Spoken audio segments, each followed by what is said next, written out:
Hello student, তোমরা যারা ক্যালকাটা ইউনিভার্সিটির আন্ডারে থার্ড সেমিস্টারের ছাত্রছাত্রী আছো এবং তোমাদের রাষ্ট্রবিজ্ঞান সাবজেক্টে অনার্স আছে, তোমাদের জন্য আজকের ক্লাসটা খুবই গুরুত্বপূর্ণ। আজকের ক্লাসে তোমাদের ডিএসসিসি 3 পেপারের মডিউল টু থেকে 10 এবং 20 নম্বরের গুরুত্বপূর্ণ প্রশ্ন উত্তর নিয়ে আলোচনা করব। আজকের আলোচনাটা মডিউল 2 থেকে, এর আগের ক্লাসে আমি মডিউল 1 থেকে 10 এবং 20 নম্বরের প্রশ্নের উত্তর নিয়ে আলোচনা করেছি। সেখানে এই নাম্বারিংটা 1 লেখা আছে, এটা মডিউল 2, এটা 2 লেখা আছে। এর পরবর্তীকালে তোমরা একটা ক্লাস পাবে, সেখানে 3 লেখা থাকবে, সেটা 5 নম্বরের প্রশ্ন উত্তর নিয়ে, টোটাল 5 নম্বরের প্রশ্ন উত্তর নিয়ে আলোচনা করব। তাহলে আজকে মডিউল 2 থেকে গুরুত্বপূর্ণ প্রশ্ন উত্তরগুলো দেখে নাও। প্রথম প্রশ্ন যেটা আছে দেখো, মার্কসের শ্রেণী সংগ্রামের তত্ত্বটি আলোচনা করো। এটা একটা মোস্ট ইম্পর্টেন্ট প্রশ্ন। এই প্রশ্নের উত্তরটা বুঝে নাও। প্রথমেই তোমাদের একটা ইন্ট্রোডাকশন অর্থাৎ ভূমিকা লিখতে হবে। সেখানে কি লিখবে দেখো, বৈজ্ঞানিক সমাজবাদের জনক কার্ল মার্কস তার বন্ধু এঙ্গেলসের সহযোগিতায় লেখা manifesto of the communist party গ্রন্থে বলেছেন, মানব সমাজের পরিবর্তনের ক্ষেত্রে শ্রেণীতে শ্রেণীতে সংগ্রাম অবশ্যই ঘটবে। তাদের মতে মানুষের সমাজের ইতিহাস হলো শ্রেণী সংগ্রামের ইতিহাস। রাষ্ট্রবিজ্ঞানী বার্নাস যথার্থই বলেছেন, মার্কসের মতে সমাজ বিকাশের মূল চালিকা শক্তি হলো শ্রেণীতে শ্রেণীতে দ্বন্দ্ব। মার্কসের পূর্বে বুর্জোয়া দার্শনিকরা শ্রেণীদ্বন্দ্বের কথা বলেছেন, তবে মার্কস মনে করতেন একমাত্র শ্রেণী সংগ্রাম তথা সমাজতান্ত্রিক বিপ্লবের মাধ্যমে শ্রেণীদ্বন্দ্বের অবসান ঘটবে এবং সমাজবাদ প্রতিষ্ঠিত হবে। তাই মার্কসীয় দর্শনে শ্রেণী সংগ্রামের তত্ত্ব গুরুত্বপূর্ণ স্থান অধিকার করে আছে। এবার বলা হচ্ছে দেখো, শ্রেণীর সংজ্ঞা। মার্কস এবং এঙ্গেলস শ্রেণী কথাটি বারবার ব্যবহার করলেও কোথাও শ্রেণীর সংজ্ঞা দেননি। তারা বলেছেন সমাজে পরস্পর বিরোধী দুটি শ্রেণী আছে, বুর্জোয়া শ্রেণী ও সর্বহারা শ্রেণী। এছাড়া আরও কিছু শ্রেণী আছে বিপ্লবের ক্ষেত্রে যাদের কোনো ভূমিকা নেই। কিন্তু শ্রেণী বলতে কি বোঝায় তা বলেনি। লেনিন তার তার এ গ্রেট বিগিনিং গ্রন্থে শ্রেণীর সংজ্ঞা দিয়েছেন। তিনি বলেছেন, সমাজে উৎপাদন পদ্ধতিকে কেন্দ্র করে শ্রেণী গড়ে ওঠে। যে সমাজে ব্যক্তিগত মালিকানা থাকে সেখানে শ্রেণীভেদ থাকে। এই সমাজে কেউ হয় মালিক, আবার কেউ হয় শ্রমিক। মালিকরা শ্রমিকদের শোষণ করে জীবনযাত্রা নির্বাহ করে, শ্রমিকরা শ্রম বিক্রি করে বাঁচার চেষ্টা করে। তাই মালিকদের জীবনযাত্রা একরকম, শ্রমিকদের অন্যরকম। লেনিন বলেছেন, একই ধরনের জীবনযাত্রা যাপন করে সমাজে এইরূপ এক একটি অংশকে বলে শ্রেণী।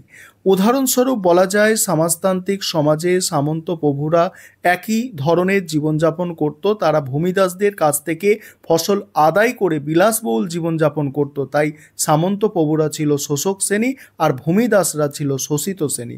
পুঁজিবাদী সমাজে তেমনই আছে, মালিক শ্রেণী ও শ্রমিক শ্রেণী। মালিক শ্রেণী জীবন কাটায় শোষণের ওপর ভিত্তি করে, অন্যদিকে শ্রমিক শ্রেণীর জীবন কাটায় তাদের শ্রম বিক্রি করে, কারণ এছাড়া তাদের আর কিছু থাকে না।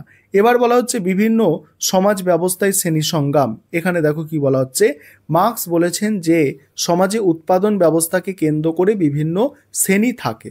যেমন বলছে শ্রেণী থাকে, সেখানে শ্রেণী দ্বন্দ্ব থাকবে। তাই শ্রেণী সংগ্রাম নতুন নয়, ব্যক্তি মালিকানার উষালগ্ন থেকে শ্রেণীদ্বন্দ্ব চলে আসছে।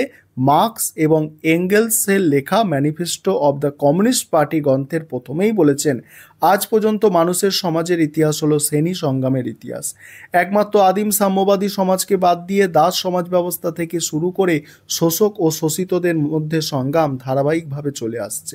বিভিন্ন সমাজ ব্যবস্থায় এই শ্রেণী সংগ্রামের প্রকৃতি নিম্নে আলোচিত হলো। প্রথম হচ্ছে দাস সমাজের শ্রেণী সংগ্রাম। দাস সমাজে প্রথম শোষণ শুরু হয়, ফলে শোষক ও শোষিতের মধ্যে বিরোধ দেখা দেয়। দাস যুগে দাসেরা পরিশ্রম করে যে জিনিস উৎপাদন করত, দাস মালিকরা তা আত্মসাৎ করে সম্পদশালী হয়ে ওঠে। দাসেরা হলো বঞ্চিত। এই বঞ্চনা থেকে মুক্তি পেতে শোষিত দাসেরা শোষণের অবসান ঘটাতে চাইল, ফলে দেখা দিল দাস ও দাস মালিকদের মধ্যে সংগ্রাম। তারপরে আছে সামন্ততান্ত্রিক সমাজে শ্রেণী সংগ্রাম। কৃষি উৎপাদন ব্যবস্থার উন্নতি ঘটলে এক শ্রেণীর মানুষ প্রচুর জমি জমার মালিক হয়ে সামন্ত প্রভু হিসাবে সমাজে প্রতিষ্ঠিত হয়। অন্যদিকে গড়ে ওঠে ভূমিদাস শ্রেণী। সামন্ত প্রভুরা হয়ে উঠল শোষক আর ভূমিদাসরা হলো শোষিত। এই শোষণ অত্যাচার থেকে মুক্তি পাওয়ার জন্য ভূমিদাসরা, দেখো এখানে কি বলা হচ্ছে, দেখো শোষণ অত্যাচার থেকে বলছে, এই বঞ্চনা থেকে মুক্তি পেতে দাসেরা শোষণের অবসান ঘটাতে চাইল, ফলে দেখা দিল দাস ও দাস মালিকের সংগ্রাম। দেখো তারপরে সামন্ততান্ত্রিক সমাজের শ্রেণী সংগ্রাম। এখানে কি বলা হচ্ছে দেখো, এখানে অবধি বললাম এই শোষণ অত্যাচার থেকে মুক্তি পাওয়ার জন্য ভূমিদাসরা সামন্ত প্রভুদের বিরুদ্ধে সংগ্রামে নেমে পড়ে। সামন্ত প্রভুরা রাষ্ট্রযন্ত্র দিয়ে ভূমিদাসদের বিদ্রোহকে দমন করতে চেষ্টা করলো। ভূমিদাসদের এই বিদ্রোহ কৃষক বিদ্রোহ হিসাবে ইতিহাসে স্থান পেয়েছে। তারপর হচ্ছে পুঁজিবাদী সমাজে শ্রেণী সংগ্রাম। মার্কস বলেছেন বুর্জোয়া সমাজে শ্রেণী সংগ্রাম তীব্র আকার ধারণ করবে। এখানে শ্রেণী বিরোধ সহজ হয়ে যাবে, পুরো সমাজটা দুটো শ্রেণীতে ভাগ হয়ে যাবে। এই দুটি শ্রেণী হলো বুর্জোয়া শ্রেণী আর হচ্ছে সরবরাহ শ্রেণী।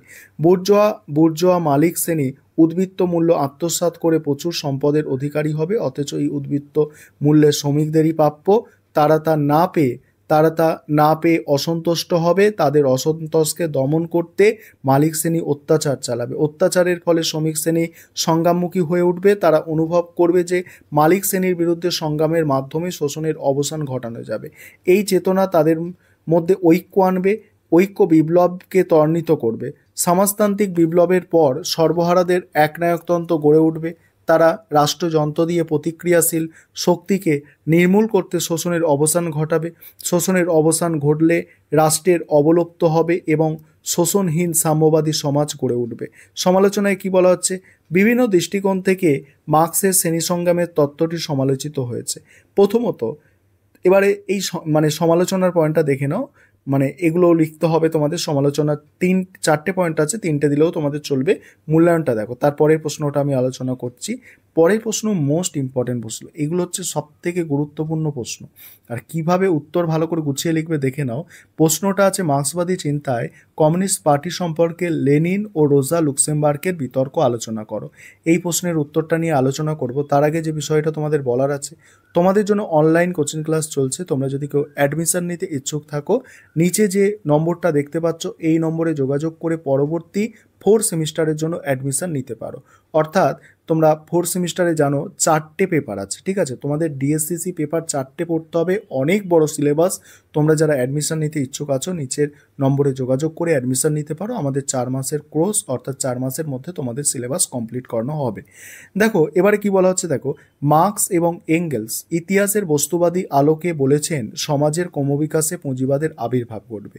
এখানে শোষণ চূড়ান্ত আকার ধারণ করলে সমাজতান্ত্রিক বিপ্লব হবে এবং পুঁজিবাদের পতন হবে, প্রতিষ্ঠিত হবে সমাজবাদ। একে সুনিশ্চিত করতে গেলে রাজনৈতিক সংগঠন গড়ে তুলতে হবে। এই সংগঠন হলো কমিউনিস্ট পার্টির। কিন্তু এই দলের ভূমিকা নিয়ে জার্মান কমিউনিস্ট নেত্রী রোজা লুক্সেমবার্গ ও লেনিনের মধ্যে বিতর্ক দেখা দেয়। লেনিনের দৃষ্টিভঙ্গি, মার্ক্স ও এঙ্গেলস বলেছেন বিপ্লব করতে গেলে শ্রমিক শ্রেণীর নিজস্ব দল গড়ে তোলা প্রয়োজন। কিন্তু তারা শ্রমিক শ্রেণীর দলের কথা বললেও বিপ্লবী দলের কথা কিছু বলেননি। মার্ক্সের শিষ্য লেনিন বিপ্লবী কমিউনিস্ট দল গড়ে তোলার কথা বলেছেন। 1902 সালে প্রকাশিত what is to be done শীর্ষক প্রবন্ধে তিনি বিপ্লবী দলের রূপরেখা দিয়েছেন। লেনিন দেখিয়েছেন শ্রমিক শ্রেণী শুধু ট্রেড ইউনিয়নের মাধ্যমে নিজেদের দাবি দাওয়া পূরণের জন্য চেষ্টা চালাচ্ছে, এতে বিপ্লব ঘটানো যাবে না। তাই বিপ্লবী কমিউনিস্ট দল গড়ে তুলতে হবে। এই দল শ্রমিকদের বিপ্লবী চেতনা জাগাবে। লেনিন এই প্রসঙ্গে লেনিন শ্রমিক শ্রেণীর দলের সঙ্গে বিপ্লবী দলের পার্থক্য দেখিয়েছেন। শ্রমিক শ্রেণীর দল হলো সমস্ত শ্রমিকদের নিয়ে গঠিত দল, কিন্তু বিপ্লবী দল হলো শুধুমাত্র বিপ্লবীদের নিয়ে গঠিত দল। শ্রমিক দলের সদস্য সংখ্যা অনেক বেশি এবং তাদের কাজকর্ম হয় প্রকাশ্যে, কিন্তু বিপ্লবী দলের সদস্য সংখ্যা কম এবং তারা গোপনে কাজকর্ম করে। লেনিন বলেছেন এই বিপ্লবী দলের মূল নীতি হলো গণতান্ত্রিক কেন্দ্রিকতা। গণতান্ত্রিক কথার অর্থ হলো দলের সংগঠনগুলি গণতান্ত্রিক উপায়ে গঠিত হবে। কেন্দ্রিকতার অর্থ হলো নিচের সংগঠনগুলি উপরের সংগঠনগুলির নির্দেশ মেনে কাজ করবে। লেনিন বলেছেন সমাজবাদ প্রতিষ্ঠা করতে গেলে সর্বহারাদের একনায়কতন্ত্র প্রতিষ্ঠা করতে হবে। পার্টি সেই একনায়কতন্ত্র প্রতিষ্ঠায় সাহায্য করবে। রোজার দৃষ্টিভঙ্গি দেখো, বিপ্লবী দল সম্পর্কে লেনিনের তত্ত্বের সমালোচনা করলেন রোজা। লেনিন বলেছেন ট্রেড ইউনিয়ন দিয়ে বৃহত্তর আন্দোলন সম্ভব নয়, কিন্তু রোজা সোশ্যাল রিফর্ম রিভলিউশন গ্রন্থে বলেছেন ট্রেড ইউনিয়নগুলি শ্রমিক শ্রেণীর নিজেদের উদ্যোগে গড়ে উঠবে। লেনিন বলেছেন এই ইউনিয়নগুলি শুধুমাত্র অর্থনৈতিক দাবি দাওয়ার মধ্যে সীমাবদ্ধ থাকে। রোজা একথা মানতে চাইলেন না। তার মতে ট্রেড ইউনিয়ন আন্দোলনের মধ্যে দিয়ে শ্রমিক শ্রেণীর সামন্ততান্ত্রিক চেতনা সম্পন্ন হয়ে সংগঠিত হবে। রোজা বলেছেন শ্রমিক শ্রেণী নিজেরাই আন্দোলন পরিচালনা করবে, সেখানে যদি ত্রুটি বিচ্যুতি দেখা দেয় তাহলে তারা অভিজ্ঞতার ভিত্তিতে সংশোধন করে নেবে। লেনিনের প্রত্যুত্তর, রোজা লেনিনের তত্ত্বের বিরুদ্ধে যে অভিযোগ এনেছে লেনিন তাকে অস্বীকার করেছেন। রোজা বলেছেন দলের কেন্দ্রিকতার নীতি অতিকেন্দ্রিক প্রবণতার সৃষ্টি করবে। লেনিন বলেছেন পার্টির কেন্দ্রীয় কমিটি জোর করে তার সিদ্ধান্ত স্থানীয় কমিটির ওপর চাপিয়ে দেয় না, সুতরাং রোজার অভিযোগ সত্য নয়। লেনিন বলেছেন বিপ্লবী দলের বিরুদ্ধে কথা বলার অর্থ হলো শ্রমিক শ্রেণীর বিরুদ্ধে কথা বলা, তাই রোজার দৃষ্টিভঙ্গিকে বিতর্কিত মার্ক্সবাদ বলা যায়। মূল্যায়ন কি বলা হচ্ছে দেখো, দল সম্পর্কে রোজা ও লেনিনের বিতর্ক কমিউনিস্ট পার্টির ব্যাপক আলোড়ন সৃষ্টি করে। রোজা কমিউনিস্ট দলের ভূমিকা প্রসঙ্গে যেসব প্রশ্ন তুলেছে তা গুরুত্বপূর্ণ, যেমন রোজা বলেছেন দলীয় একনায়কতন্ত্র গণতন্ত্রের বিরোধী। পরবর্তীকালে অধ্যাপক ল্যাস্কি বলেছেন দলীয় একনায়কতন্ত্র শেষ পর্যন্ত একটা সুবিধাভোগী শ্রেণীর সৃষ্টি করতে পারে। রোজার এই বক্তব্যে বিতর্ক সৃষ্টি করায় লেনিন তার অবস্থান অনেকটাই পরিবর্তন করেছেন। নেতৃত্ব ও জনগণের মধ্যে যে দূরত্ব গড়ে উঠেছিল বিতর্কের ফলে এই পার্থক্য অনেকটা কমে যায়। তারপর কি বলা হচ্ছে দেখো, লেনিন রোজার চিন্তাভাবনাকে সমর্থন করেননি। রোজা অবাধ গণতান্ত্রিক অধিকারের কথা বলেছেন, কিন্তু লেনিন বলেছেন সমাজতন্ত্রকে প্রতিষ্ঠা করতে গেলে অবাধ গণতান্ত্রিক দাবি মেনে নেওয়া সম্ভব নয়। তাই বাস্তব পরিস্থিতির কথা বিবেচনা করে লেনিন কমিউনিস্ট পার্টির যে ভূমিকার কথা বলেছেন তাকে অস্বীকার করা যায় না। পরের প্রশ্ন, মার্ক্সীয় তত্ত্বে সমাজ ও সমাজ পরিবর্তনের ভিত্তিতে রয়েছে ঐতিহাসিক বস্তুবাদ বিবৃতিটি ব্যাখ্যা করো। অর্থাৎ মার্ক্সের ঐতিহাসিক বস্তুবাদের তত্ত্ব, এই প্রশ্নটাও মোস্ট ইম্পর্টেন্ট প্রশ্নগুলোই এখানে তোমাদের জন্য রাখা হয়েছে। আর অ্যান্সারের কোয়ালিটি কিভাবে লিখতে হবে তোমরা আশা করি বুঝতে পারছো। আর তোমরা যারা পরের সেমিস্টার অর্থাৎ 4th সেমিস্টারের জন্য অ্যাডমিশন নিতে চাইছো, আমাদের কিন্তু অ্যাডমিশন শুরু হয়ে গেছে। অনেক ছাত্রছাত্রী অ্যাডমিশন নিয়েছে। তোমরা যারা অ্যাডমিশন নিতে ইচ্ছুক আছো, নিচে যে নম্বর দেখতে পাচ্ছ এই নম্বরে যোগাযোগ করে অ্যাডমিশন নিতে পারো। 4টে পেপার, 4 সেমিস্টারের সিলেবাস, সব থেকে বড় সিলেবাস। মানে এই সিলেবাস কিন্তু দেরি করা যাবে না, যত তাড়াতাড়ি আমরা শুরু করতে পারি ততটাই ভালো। তাই তোমাদের 3rd সেমিস্টারের পরীক্ষা শেষ হবে, 4th সেমিস্টারের আমাদের সিলেবাস শুরু হবে। তাই তোমরা যারা অ্যাডমিশন নিতে এখনও ইচ্ছুক আছো, তোমরা যত তাড়াতাড়ি পারো অ্যাডমিশনটা কিন্তু নিয়ে নিতে পারো। দেখো এই প্রশ্নের উত্তরটা তোমরা একটু বুঝে নাও যে মার্ক্স ও তার বন্ধু এঙ্গেলস মানব সমাজের বিকাশ সম্পর্কে ব্যাখ্যা করতে গিয়ে বলেছেন সমাজের পরিবর্তন হঠাৎ করে হচ্ছে না, কতগুলি নিয়ম অনুসারে সমাজের পরিবর্তন ঘটে। এই নিয়মের অনুসন্ধান করতে গিয়ে তারা দ্বন্দ্বমূলক বস্তুবাদ এবং তার প্রয়োগের ফলশ্রুতি হিসাবে ঐতিহাসিক বস্তুবাদের তত্ত্ব বর্ণনা করেছেন। ঐতিহাসিক বস্তুবাদ কাকে বলে দেখে নাও। দ্বন্দ্ব ও বস্তুর যোগফল হলো দ্বন্দ্বমূলক বস্তুবাদ। মার্ক্সের মতে জগৎ হলো বস্তুময়, বস্তুর প্রতিনিয়ত পরিবর্তন ঘটছে, তবে বস্তুর পরিবর্তন হচ্ছে বাইরের কোনো শক্তিতে নয়, বস্তুর মধ্যে বিরোধ আছে, তার থেকে পরিবর্তন হচ্ছে। দ্বন্দ্বমূলক বস্তুবাদকে মানুষের সমাজ বিকাশের ইতিহাসে প্রয়োগ করাকেই বলে ঐতিহাসিক বস্তুবাদ। লেনিনের ভাষায় historical materialism is the extension of the principle of dialectical materialism to the study of social life. অর্থাৎ সমাজ জীবনের ক্ষেত্রে দ্বন্দ্বমূলক বস্তুবাদের নীতির প্রয়োগ করাকে বলে ঐতিহাসিক বস্তুবাদ। ঐতিহাসিক বস্তুবাদের মূল কথা, দ্বন্দ্বের মধ্যে সমাজের পরিবর্তন ঘটে, সেটি ধারাবাহিক নিয়মে ঘটে।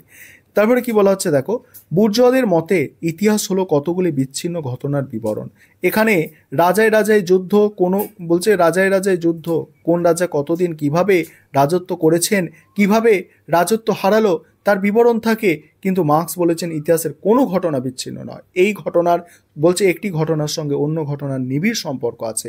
ঐতিহাসিক বস্তুবাদ সেই সম্পর্কের প্রকৃতি জানতে সাহায্য করে। ঐতিহাসিক বস্তুবাদের বিশ্লেষণ স্ক্রল করে যাচ্ছি দেখো, এইভাবে একদম ক্লিয়ার ধারণা তোমরা যদি প্রশ্নের উত্তরের মধ্যে লিখতে পারো তাহলে কিন্তু তোমরা ভালো নম্বর আশা করতে পারো। দেখো সমালোচনা আছে, এবারে এই দ্বন্দ্বমূলক বস্তুবাদের সমালোচনা, তারপরে মূল্যায়ন। তারপরের প্রশ্ন কি আছে? তারপরের প্রশ্ন আছে, তুমি কি মনে করো নাগরিক সমাজের তত্ত্বায়নে শাসক শ্রেণীর ক্ষমতা বিন্যাসের নতুন প্রেক্ষিত উন্মোচিত করে? উত্তরের সপক্ষে যুক্তি। গ্রামসির এটা ধারণা। দেখো এই প্রশ্নের উত্তর দেখো, এই প্রশ্নের উত্তর দেখে নাও। আর এইভাবে উত্তর তোমরা কোনো বইয়েতে সাজানো পাবে না, কারণ অনেকগুলো বই থেকে উত্তরগুলোকে কালেক্ট করা আছে। কারণ অ্যান্সারের কোয়ালিটি দেখো, গ্রামসির তত্ত্বটা কত সুন্দর করে এখানে উপস্থাপন করা হয়েছে দেখো। তারপরে মার্ক্সের চিন্তায় রাষ্ট্রের আপেক্ষিক স্বাতন্ত্র্যতার ধারণা। মোস্ট ইম্পর্টেন্ট প্রশ্নগুলো দেখতে পাচ্ছ তোমরা। দেখে নাও প্রশ্নের উত্তর তোমরা স্ক্রল করে যাচ্ছি। পুরো সমাজ আধিপত্যের ধারণা নির্মাণে গামসির অবদান, এটা একটু পড়ছি দেখো। আধুনিক রাজনৈতিক তত্ত্বে অ্যান্তোনিও গামসি একটি গুরুত্বপূর্ণ স্থান অধিকার করে আছে। তিনি আধিপত্য মানে হেজিমনি আর পুরো সমাজ মানে সিভিল সোসাইটি সম্পর্কিত ধারণাগুলি নতুনভাবে ব্যাখ্যা করেছেন, যা রাষ্ট্র, সমাজ এবং ক্ষমতার মধ্যে সম্পর্ক বিশ্লেষণে উল্লেখযোগ্য। গ্রামসি মার্ক্সীয় চিন্তাধারার একজন বিশিষ্ট চিন্তক হলেও তিনি মার্ক্সবাদকে আরও বাস্তবধর্মী এবং প্রাসঙ্গিক করার চেষ্টা করেছেন। তার তত্ত্বে আধিপত্য এবং পুরো সমাজ একটি কেন্দ্রীয় ভূমিকা পালন করেছে। পুরো সমাজ বা নাগরিক সমাজের ধারণা নির্মাণে গামসির অবদান, দেখো গামসির অবদান দেখে নাও তোমরা, আমি স্ক্রল করে যাচ্ছি। আর আশা করি তোমরা এই যে ক্লাস আমি 3টে দিচ্ছি, এই 3টে ক্লাস তোমরা দেখলেই তোমাদের, যদি তোমরা পড়ে নিতে পারো, তোমাদের পরীক্ষা কিন্তু মানে ভালো হতে বাধ্য, ঠিক আছে? কারণ মোস্ট ইম্পর্টেন্ট প্রশ্নগুলো মানে আলোচনা করছি। আর তোমাদের পরীক্ষা যদি ভালো না হয়, ঠিক আছে, তাহলে মনে রাখবে কারোর পরীক্ষাই ভালো হতে পারে না। কারণ তোমাদের দেখতে পাচ্ছ কোয়ালিটি কেরম আছে, আর তোমরা ধৈর্য সহকারে দেখছো, এটা তোমাদেরও একটা ভালো গুণ, ঠিক আছে?